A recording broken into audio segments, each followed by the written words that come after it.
నమస్తే, నేను ప్రశాంత్. అసెంబ్లీలో జగన్కి త్రిపుల్-ఆర్ ఏ సీటు కేటాయించాడు, మరి ఏం జరిగింది, ఏం జరుగుతుంది, దీని గురించి మాట్లాడేందుకు ప్రస్తుతం మనతో పాటు టీడీపీ స్పోక్స్ పర్సన్ సూర్యదేవర లత గారు ఉన్నారు. నమస్తే అండి. మేడం, వైఎస్ జగన్ గారికి ఇప్పుడు త్రిపుల్-ఆర్, సో అసెంబ్లీలో అసలు ఏ సీటు కేటాయించాడు? జగన్మోహన్ రెడ్డి యాక్చువల్లీ ఆయన మనం గత కొద్ది రోజులుగా వింటూనే ఉన్నాం. ఆయన నాకు ప్రత్యేకంగా గుర్తించాలి, ప్రతిపక్షంగా నన్ను గుర్తించాలి అని మాట్లాడటం. సరే, ఏదేమైనా కూడా గుర్తించకపోవటం అనేది ఆ కండిషన్స్ ఉంటాయి. దాని ప్రకారమే ఇప్పుడు కూటమి ప్రభుత్వం నడుచుకుంటుంది. ఆయన నాకు మెజారిటీ లేకపోయినా, నాకు అన్ని సీట్లు లేకపోయినా నన్ను గుర్తించాల్సిందే అనేది ఆయన మొండిపాటు. ఆయన కూడా గతంలో చెప్పాడు కదా, 23 ఎప్పుడైతే తెలుగుదేశం పార్టీకి వచ్చినప్పుడు మీకు అపోజిషన్ కూడా దక్కకుండా చేస్తాం, ఉన్న 5 మందిని కూడా మేము తీసేసుకున్నాం అంటే, ఇంకో 5 మందిని తీసేసుకున్నాం అంటే మీకు అపోజిషన్ కూడా ఉండదని చెప్పి మాట్లాడారు. సరే, తీసేయాలనే దానికి రకరకాల ప్రయత్నాలు చేశారు. మళ్ళీ అసెంబ్లీకి రానివ్వకుండా చేయాలనే దానికి రకరకాల మాటలు మాట్లాడారు. అవన్నీ కూడా మనకు తెలిసిన విషయాలే, చూసాము కూడా. సరే, ఈ రోజున ఆయనకి ప్రతిపక్ష హోదా ఇవ్వకపోయినా అంటే ఆ స్థానం అయితే ఏ సీట్లు అయితే కూర్చుంటారో ప్రతిపక్ష నాయకుడు, ఆ సీట్ అయితే ఆయన కేటాయించడం జరిగింది. అంటే ఏంటంటే, ఇప్పుడు ఆయన ఒక పార్టీకి లీడర్ అంతవరకే చూడటం జరుగుతుంది. ఒక ఎమ్మెల్యే ఆ లీడర్గా ఉన్నాడు కాబట్టి ఆయన ఒక అధ్యక్షుడు, ఆ పార్టీకి ఒక అధ్యక్షుడుగా, ఒక మాజీ సీఎంగా చూస్తారు. అంతకు మించి ప్రత్యేకంగా ఆయన్ని గుర్తించాలి, నేను ప్రతిపక్షంగా నేను ఉండటానికి నాకు ఆ హోదా కల్పించాలంటే అది కల్పించడానికి కుదరదు. రాజ్యాంగం ఏదైతే ఉంటుందో అదే నడుస్తుంది. సో అందుకని అయితే ఆయన అడిగినట్టు అయితే జరగదు. కానీ ప్రతిపక్ష హోదాలో ఉన్న అధ్యక్షులే వాళ్ళైతే ఎక్కడ కూర్చుంటారో ఆ ప్లేస్లో అయితే ఆయన కూర్చోపెట్టడం అయితే జరుగుతుంది. తర్వాత ఉప ముఖ్యమంత్రులకి ఎక్కడ స్థానం కానివ్వండి, మినిస్టర్స్కి, సీనియర్ లీడర్స్ మీన్స్ అంటే చాలాసార్లు ఎమ్మెల్యేలు అయిన వాళ్ళు ఉంటారు. అంటే ఫస్ట్ టైం ఎమ్మెల్యే కాకుండా చాలాసార్లు, ఒక 4 సార్లు అయిన వాళ్ళు, 5 సార్లు అయిన వాళ్ళు ఇలా ఉంటారు. కాబట్టి వాళ్ళకి సీనియారిటీ ప్రకారం వాళ్ళకి ఆ స్థానాలు కల్పిస్తారు. నారా చంద్రబాబు నాయుడు గారికి ముఖ్యమంత్రి హోదాలో ఆయనకి ఇప్పుడు హోదా ఫస్ట్ సీట్ ఉంటుంది కాబట్టి ఆ స్థానంలో ఉంటారు. 39వ స్థానం సీట్ అయితే పవన్ కళ్యాణ్ గారికి ఇవ్వటమే కానివ్వండి, ఈ ప్రతిపక్ష హోదాలో ఉన్న అధ్యక్షులకి వాళ్ళకైతే ఏ సీట్ కేటాయిస్తారో అది జగన్మోహన్ రెడ్డి గారికి కేటాయించడం కానీ జరిగింది. కానీ ఇన్ని వెసులుబాట్లు కల్పించినా కూడా ఆయన అసెంబ్లీకి రానంటాడు. నీకు కావాల్సింది ఫ్రంట్ రో సీటు, ప్రతిపక్ష హోదాలో కూర్చునే సీటు కావాలి. సరే, నీకు వచ్చిన టైంకి నువ్వు మాట్లాడాలి, అంతే కదా. సో ఇక్కడ ఎక్కడ ఆయన తక్కువ చేసింది ఉంది? సో కూటమి ప్రభుత్వం ఎక్కడ తక్కువ చేయలేదు కదా. నీ హోదాకు తగ్గట్టు నీకైతే అవి ఫెసిలిటీస్ కల్పిస్తున్నారు కదా.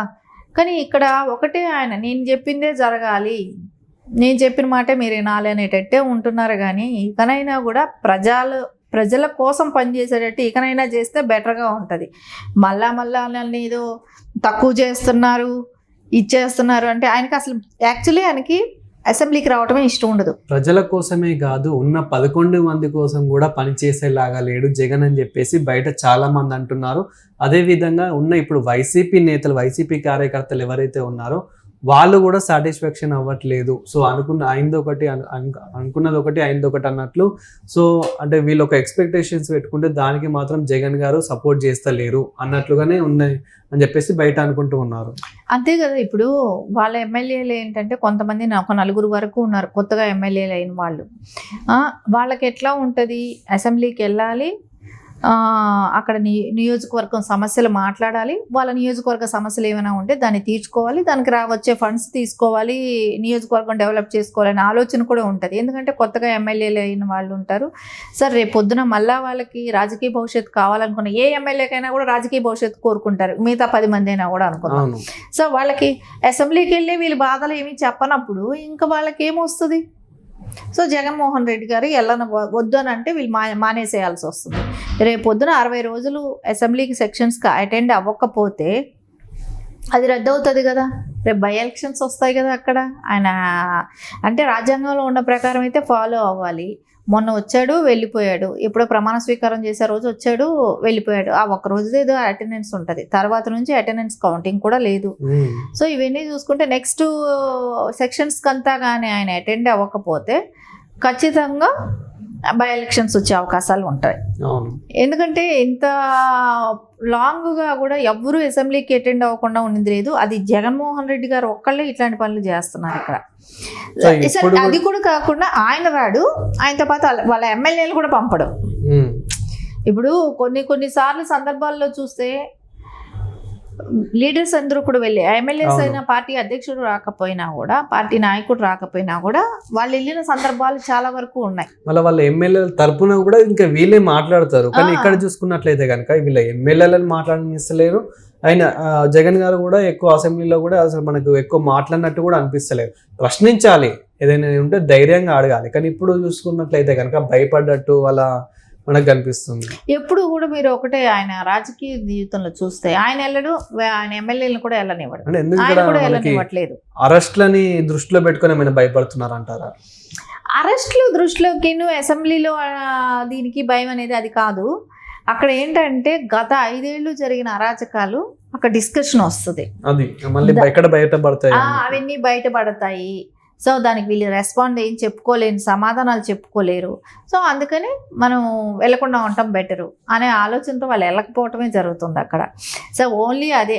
ఇంకా అరెస్ట్లు అంటారా, అరెస్ట్లది ఎవరి మీద కేసులు ఉంటే వాళ్ళ మీద అవి ఏదైతే ఉంటుందో కేసులకు సంబంధించినట్టు, వాళ్ళు ఏదైనా ఇప్పుడు ఎక్కడైనా స్కాములు చేస్తే దాని తాలూకా, భూ కబ్జాలు చేస్తే దాని తాలూకా, అంటే ఎవరైనా ఎస్సీ ఎస్టీలతో ఇది పాల్పడితే ఇప్పుడు వంశీ లాంటి వాళ్ళతో అలాంటి కేసులు, నోటి దురుసుతో మాట్లాడితే పోసాన్ లాంటి, ఇలాంటివి వాళ్ళు చేసిన పనులు బట్టి అది ఉంటుంది. సో అది అందరికీ వర్తించదు కూడా. ఇప్పుడు చూడు, వాళ్ళల్లో కొత్తగా ఒక 4 ఎమ్మెల్యేలు వచ్చారు 11 మందిలో. వాళ్ళకి ఎలా ఉంటాయి, కేసులు ఏమీ ఉండవు కదా. వాళ్ళు రాజకీయానికి కొత్తగా వచ్చారు, అంటే ఎమ్మెల్యేలు కొత్తగా అయ్యారు. 151 మంది గెలిచారు, వాళ్ళందరి మీద కేసులు ఉంటాయా? గతంలో గెలిచిన వాళ్ళు ఎంపీలు ఉన్నారు, వాళ్ళందరి మీద ఉండవు కదా. ఇక్కడ ఒకటే, ఎవరైతే తప్పు చేశారో వాళ్ళ మీద కేసులు ఉంటాయి. వాళ్ళకి భయం ఉంటుందేమో, అందరికీ ఎందుకు భయం ఉంటుంది?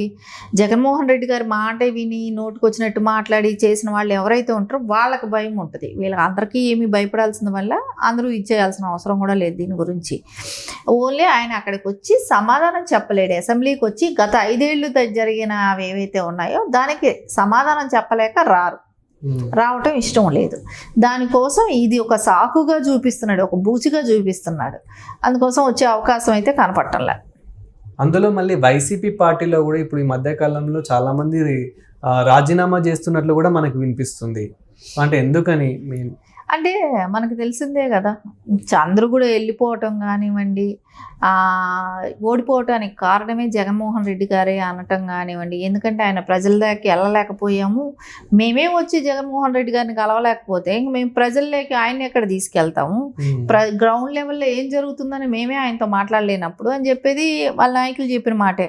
సరే, మళ్ళీ అవే రిపీట్ అవుతున్నాయి, ఇప్పుడు మళ్ళీ కలవలేకపోతున్నారు. ఇవన్నీ చూసినప్పుడు ఖచ్చితంగా వాళ్ళకి ఇంత మనుగడ కష్టం అవుతుంది. పార్టీ ఎదిగేది ఉండదు, ఏమీ ఉండదు. పార్టీ ఇప్పటికే 11 మందిది కూడా ఎంతమంది వెళ్ళిపోతున్నారో చూస్తున్నారు. కొంతమంది వెళ్ళిపోయిన వాళ్ళని కూడా చూసాం కాబట్టి, పెద్ద పెద్ద నాయకులే వెళ్ళిపోయారు. అలాంటప్పుడు ఇంక ఇది కష్టమని, ఎవరు భవిష్యత్తుకు వాళ్ళు చూసుకుందామని వెళ్ళిపోయే వాళ్ళు వెళ్ళిపోతున్నారు. Thank you madam. నమస్తే.